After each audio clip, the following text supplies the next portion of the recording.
말씀하셨어요. 그래서 저도 이제 이연주 TV를 운영을 하고 있습니다. 그래서 하루 이틀에 한 편씩은 올라오는 것 같고요.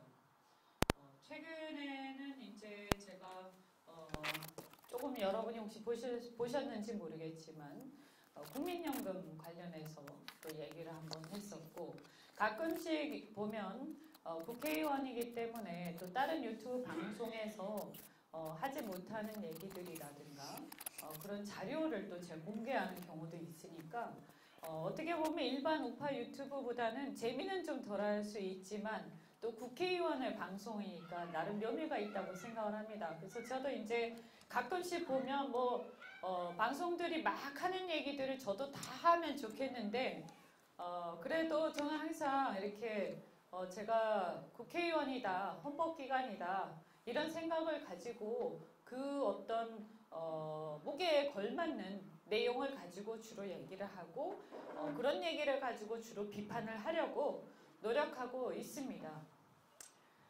여기 계신 분들은 아마 다들 정치나 지금 대한민국 상황들에 대해서 굉장히 걱정이 많으실 거라고 생각합니다. 토요일에 여기까지 오신 걸 보면. 그래서 이제 저도 간단하게 그냥 이제 말씀을 두서없이 드리자면, 저는 지금 대한민국의 상황을 제가 이때까지 태어나서 참 이렇게 나라 걱정을 이렇게 해본 적이 없다. 내가 솔직히 말씀드리면 제가 정치를 시작을 했지만 내가 이렇게까지 나라 걱정을 하게 될 줄은 생각도 못했다. 네, 저는 사실 국회의원이라는 게 평온한 대한민국에서 하나의 이제 일종의 정치적 전문가로서 논쟁도 하고 또 입법 활동도 하고 그렇게 좀 평범하게 그렇게 정치를 하려고 했는데 너무 상황들이 너무 이상하게 자꾸 흘러가니까 제가 이렇게 또 좀 약간 겁이 없습니다. 그래서 정치 시작할 때도 좀 겁 없이 시작을 했고 또 진행되는 과정에서도 저는 항상 제가 탈당할 때도 얘기했지만 내가 단 하루를 정치하더라도 나는 내 양심이 시키는 대로 나는 발언을 하겠다. 그걸 더 잘하기 위해서 난 탈당하겠다. 이렇게 하고 탈당을 했는데요. 지금도 똑같은 심정으로 정치를 하고 있고 그냥 항상 국민들이 저는 대한민국 국민을 대변한다. 그리고 대한민국 국민들과 그리고 대한민국의 가치, 헌법이죠. 그죠? 대한민국의 건국 이념 그리고 헌법 가치를 지키기 위해서 있다. 그래서 그것이 허락되는 한 나는 그 얘기를 계속 할 거고 그 다음에 국민들이 하지 말라고 그러면 나 안 하겠다. 이렇게 편하게 생각하고 있습니다. 근데 지금 왜 이렇게 제가 막 많이 싸우냐. 여러분이 보시면 어떤 사람들은 좀 살살하지. 또 어떤 사람들은 겁나지 않습니까? 왜냐하면 지금 문재인 정권이 음으로 양으로 자기들한테 마음에 안 드는 사람들 계속 흔들고 계속 뒷조사하고 그런 정황들이 계속 보이지 않습니까? 사실 제가 봐도 지난번에 보니까 제 뒷조사를 한다고 좌파 언론들이 한꺼번에 우리 지역구에 한번 휙 돌고 지나갔던데. 그래가지고 찾아낸 거라고는 바른미래당인데 현수막에다가 바른미래당 안 쓴다. 그거 하나 찾아냈더라고요. 보니까 여러 사람을 만나고 갔더라고요. 뒷조사를 했죠. 그죠? 여러 사람 만나고 그 다음에 누구랑 친하고 별별 조사를 다 하고 갔던데 아직 찾아낸 게 없는 것 같습니다. 저는 혹시 만약에 그 좌파들이 얘기하면 저 당당하게 얘기합니다. 내가 그럴 줄 알고 문제될 만한 거 하나도 안 하고 있으니까 너무 안 해가지고 우리 지역구 사람들이 나한테 불만이 많다. 조금 말이지 자기하고 좀 친하면 좀 봐주기도 하고 자기하고 좀 친하면 혜택도 주고 그래야 되는데 내 나라 얘기만 하고 이러니까 우리 지역구 사람들이 저 사람만 무슨 나라만 생각하냐. 우리 지역 사람도 생각하고 동네에 친한 사람도 좀 생각하고 해야 되는데 그런 게 없으니까 재미가 없다. 그래서 내 욕을 많이 먹고 있다. 그러니까 마음껏 찾아봐라. 제가 그랬습니다. 대한민국이요, 지금 저는 사실 정치를 시작할 때 그렇게 이념이라든가 이런 거에 대해서 그렇게 막 투철하게 막 생각하고 대한민국 이렇게 막 좌우로 갈라져 있고 그래서 우리나라 좌파들이 막 이상한 생각을 하고 더군다나 우리나라의 국회에 들어와 있는 소위 그 기성정당들이 실제로 혁명을 꿈꾸는 좌파가 있고 그런 건 전 꿈에도 생각을 못했습니다. 솔직히 말씀드리면. 아마 대부분의 대한민국 국민들이 아직도 그럴 거라고 생각합니다. 설마 지금 세상에 무슨 간첩이 있어? 무슨 소리 하는 거야? 그 운동권도 옛날에 그러고 말았던 거지. 그 사람들 지금은 다 헌법도 지키고 다 그러려고 국회의원 된 거 아니야? 이렇게 생각하지 않습니까? 많은 사람들이. 우리가 만나보면 그렇죠. 그런데 제가 민주당에 있으면서 쭉 지켜보니까 거기 다는 아니겠지만 일부 그 소위 말해서 운동권 사상이 깊게 배어있는 사람들, 그 사람들 대한민국 역사부터 이상하게 생각하고 있더라. 대화를 할 때마다 이상하더라. 처음에는 저 사람 또라이인가? 그게 아니지. 논쟁을 벌이다가 그 다음에 자꾸 들으면 확신범이잖아요. 그죠? 그래서 뭐냐면 저는 우리 대한민국에서 정상적인 교육을 받았으면 다 그렇게 생각해요. 우리나라가 정말 어렵게 살다가 2차 대전 이후에 독립을 했는데 그리고 나서 어쨌든 간에 미국 한미동맹과 함께 여기에 자유민주주의라는 건국 이념을 가지고 그래서 대한민국이라는 나라를 건국을 했고 그 대한민국 나라를 건국하는 과정에서 전후에서 여러 가지 이제 이념적인 그 갈등들이 있었죠. 그죠?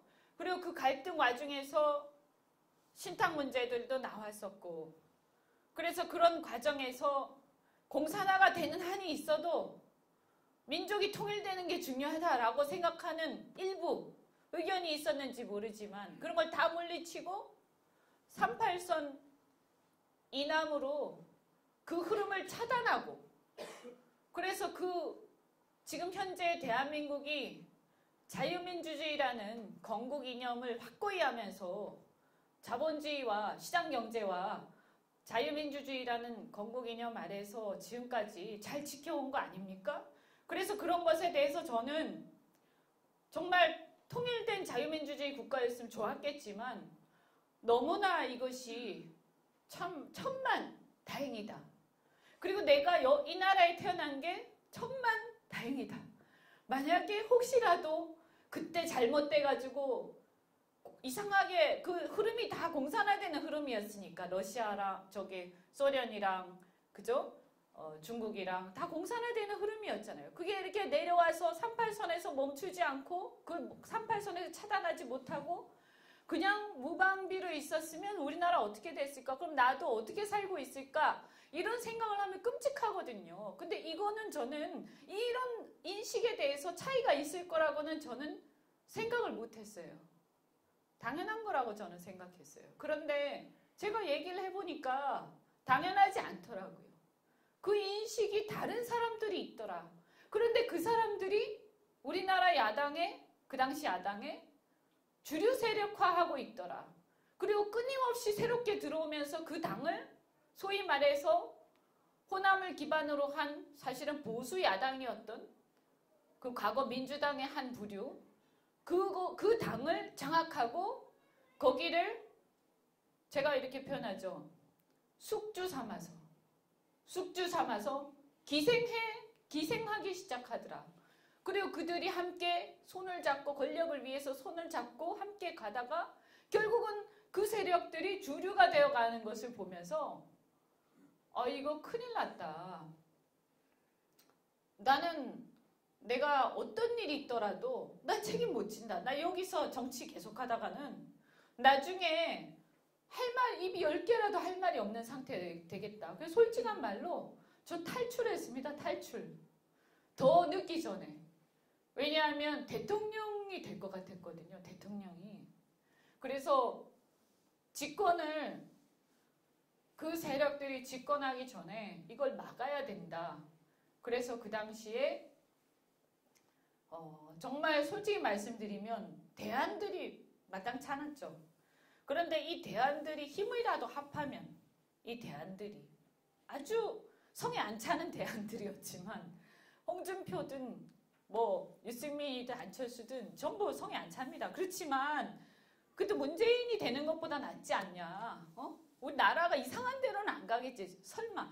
그래서 이 사람들이 단일화해서 연합정부라도 만들고 일단 이 위기를 넘겨야 한다. 그래서 제가 탈당을 해서 그걸 하기 위해서 이제 국민의당으로 갔습니다. 그래서 주변의 사람들을 설득해서 단일화도 추진하고 했었는데 당사자들의 어떤 철학적 부재와 그 위기의식의 어떤 심각한 위기의식이 없었기 때문에 제 얘기가 크게 설득력을 가지지 못하고 조금 시도하다가 결국은 실패를 하고 정권을 넘겨줬습니다. 제가 봤을 때는 그때 힘을 합했으면 좀 시원찮은 지도자가 나왔는지는 모르겠지만 문재인이 대통령은 안 됐을 거라고 저는 생각합니다. 뭐 어쩌면 그 워낙 시원찮았기 때문에 그랬는지도 모르겠습니다. 하여튼 그래서 여기까지 왔죠. 근데 지금 집권한 이후에 이들의 행태를 보면 솔직히 말씀드려서 그 당시에 제가 걱정했던 것보다 훨씬 더 심해서 한편으로는 정말 내가 그때 정말 판단을 잘했다 하는 생각이 들고 또 한편으로는 도대체 그 끝이 어딜까? 내 상상을 뛰어넘는 상황이 자꾸 벌어지는데 저 사람들이 보여주는 그 끝이 어딜까? 너무나 두렵습니다. 우선 저는 사실은 이제 뭐 제가 주사파도 아니고 저 운동권도 아니고 또 옛날에 어떤 전쟁을 경험했던 세대도 아니고 또 방공이 막 이렇게 방공교육을 많이 했던 세대도 아니고 저 40대이기 때문에요. 사실은 경제에 훨씬 더 민감합니다. 우리 세대가 그렇습니다. 그런데 우리는 자유롭게 경제활동을 하는 거에 익숙하거든요. 굉장히 자유롭게 살아가고 그리고 부모님들한테도 반항도 좀 하면서 이렇게 살아왔기 때문에 지금 젊은 사람들은 더 할 거예요. 그래서 나의 자유를 억압하는 것에 대해서 굉장히 민감합니다. 그런데 이 사람들을 가만히 보니까 그 소위 운동권이라는 사람들이 자기들 입으로 민주화 세력이라고 막 하는데 민주화 세력은커녕 하는 거 하나하나를 보면 민주주의라는 게 뭔지도 모르는 그거에 대한 자유나 민주주의에 대한 감수성이 전혀 없는 굉장한 파쇼 세력이다. 이런 느낌이 듭니다. 이번에 여러분이 김태우 수사관 건을 한번 보시면요. 거기서도 그들이 하는 말 한마디 한마디가 제 귀에 막 거슬립니다. 저같이 이제 어쨌든 제가 40대고 저는 자유와 민주주의에 대한 감수성이 굉장히 큰 사람인데 그래서 사실은 과거에 보수 정권의 어떤 권위주의적 행태에 대해서도 저는 비판을 많이 했습니다. 우리나라 자유민주주의 국가인데 뭐 이렇게 권위적으로 과거처럼 옛날 사람들처럼 또 심하게 얘기하면 왜 이렇게 꼰대짓을 하고 있냐 이렇게 저는 불만이 있었는데 근데 그 수준을 넘어서 가지고 이 사람들 보면 사람을 인간으로 보지 않습니다. 수단으로 봅니다. 그게 너무나 소름이 끼치고 미꾸라지 뭐 그런 얘기를 했죠. 근데 이게 별거 아닌 것 같지만 그거 자체에 뭐 법을 위반한 건 아닙니다. 근데요. 어떻게 자기의 치부에 대해서 국민들 앞에 폭로하는 공무원을 두고 미꾸라지라는 표현을 쓸 수 있는가? 저 굉장히 놀랍습니다. 만약에 이전 정부였으면 과연 그런 표현 썼을까? 저는 안 썼을 거라고 생각하거든요. 그냥 변명은 좀 했겠죠. 그리고 욕을 먹었을 거예요. 그러나 그런 표현을 감히 안 썼을 거예요. 근데 저렇게 표현을 하는 것은 저건 무슨 머릿속이 어떻게 된 거지? 제가 생각할 때는 어마어마한 오만하고 어마어마한 인간의 존엄성에 대한 기본적 사고가 결여돼 있다. 매우 무서운 사람들이다. 그러지 않고서는 저런 표현을 쓸 수가 없다. 최근에요, 민주당에서요, 의원이 아닌데, 뭐 의원은 아닙니다만 어떤 의원실에 보좌진들이 자기들끼리 뭐 웅성웅성 하다가 국회 보고 일 좀 해라 하면서 어떤 분이 지긋하신 분이 분신 시도를 하셨어요. 혹시 이제 기사를 보셨는지 모르겠습니다. 제가 오늘 그거를 페이스북에 글을 또 올렸습니다. 저는 분신 시도하는 거 별로 안 좋아합니다. 그런데 그 분신 시도한 사람을 보고 뭐라고 했냐면 통구이? 뭐 그런 말을 했어요. 너무 끔찍한 거예요. 이 사람들이요, 자기 편에서 분신 시도하면요, 사실 분신이 좋은 게 아니잖아요. 왜 자살을 합니까? 왜? 생명이라는 게 얼마나 소중하고 그 부모가 그사 자기를 키우기 위해서 얼마나 뼈 빠지게 고생했고 얼마나 수많은 사람이 사랑을 퍼붓는데 그걸 무시하고 감히 자기 생명을 자기 손으로 끊습니까? 이거는 굉장히 잔인한 거예요. 그러나 그 오죽하면 거기까지 갔겠나. 그러나 어쨌든 연민의 정의라는 게 있을 텐데 그것에 대해서 통구이라고 비아냥거리면서 낄낄대면서, 제가 그 낄낄댄다는 대목에서 뭐가 생각나냐, 이 사람들 운동권들이 하는 방송, 뉴스 공장, 김어준, 뭐 등등등등 막 있죠. 이 사람들 남이 뭔가 실수하면 낄낄대죠. 방송에서. 전 다 꺼버립니다. 기본이 안 돼 있어요. 인간에 대한 기본적인 신뢰나 존중이 결여돼 있어. 이거는 자유민주주의 누릴 자격이 정말 심각한 사람들이에요. 이렇게 건방진 사람들이, 그런데 이런 사람들이 그렇게 통구이라고 얘기하면서 자기들이 또 분신 시도하면 의사, 열사. 그게 좀 이상하잖아요. 도대체 사고방식이 어떻게 된 걸까? 저는 이렇게 분석을 해요.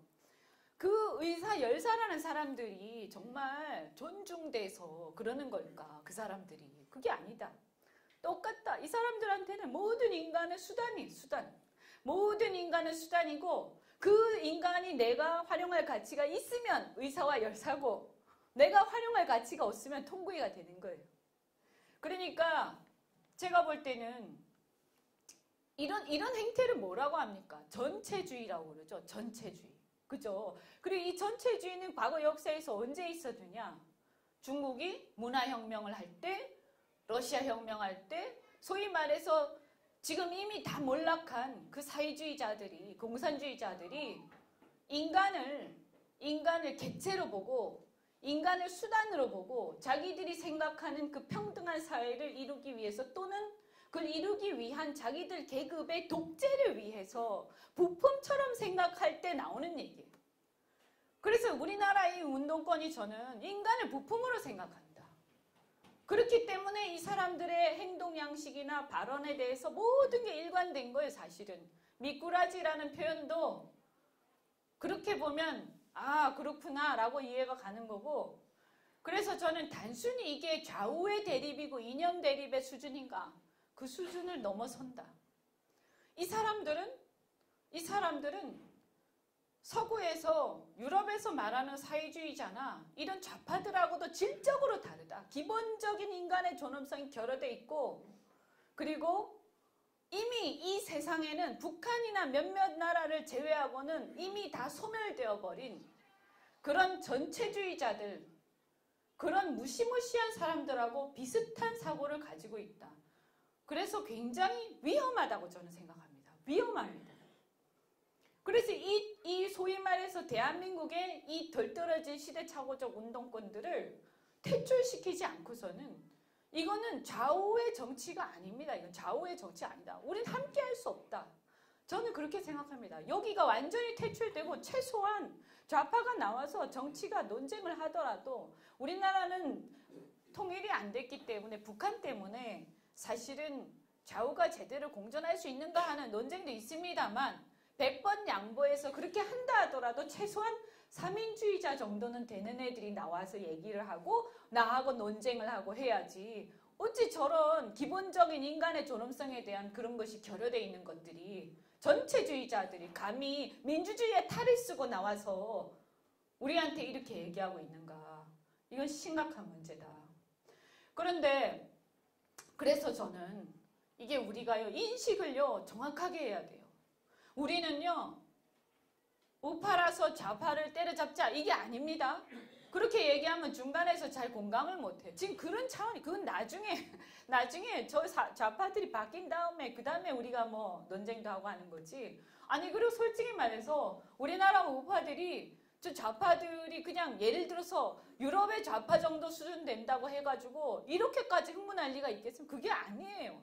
거짓말을 밥 먹듯이 하고, 인간을 수단화하고, 그리고 사람을 갖다 인격을 완전히 말살하고, 뭐라고 표현하기 힘들지만 자기들이 얘기한 거를 금방 손바닥 뒤집듯이 뒤집고, 그러면서 국가의 모든 권위를 무너뜨리고 자기들이 권력을 잡기 위해서 오로지, 그래서 이 권력을 바꿔가지고 기존에 있던 질서를 다 무너뜨리고 우리가 권력 잡자, 우리가 다 해먹자. 그래서 국민들 사기쳐서 국민들 세금 뜯어가지고 그 혈세로 국민들 좋은 일 시키는 정도가 아니고요. 그런 것도 아닙니다. 우리가 해먹자입니다. 북유럽처럼 세금 많이 걷어서 국민들을 퍼주자는 것도 아닌 거예요. 그런 것도 그 수준이 아니에요. 세금을 많이 걷어서 우리가 해먹자입니다. 그래서 용서할 수 없는 거예요. 먼저 그런 부분부터 얘기를 해야 된다. 이거를 북유럽이나 이런 사회주의하고 비교하면 곤란하다. 그러면 많은 사람들이 헷갈려 버립니다. 저는 그렇게 아니라고 생각하기 때문에. 그래서 제가 연금 사회주의 얘기도 많이 하지만 기본적으로요. 그러면 자, 최저임금 다른 나라가 북유럽이나 이런 데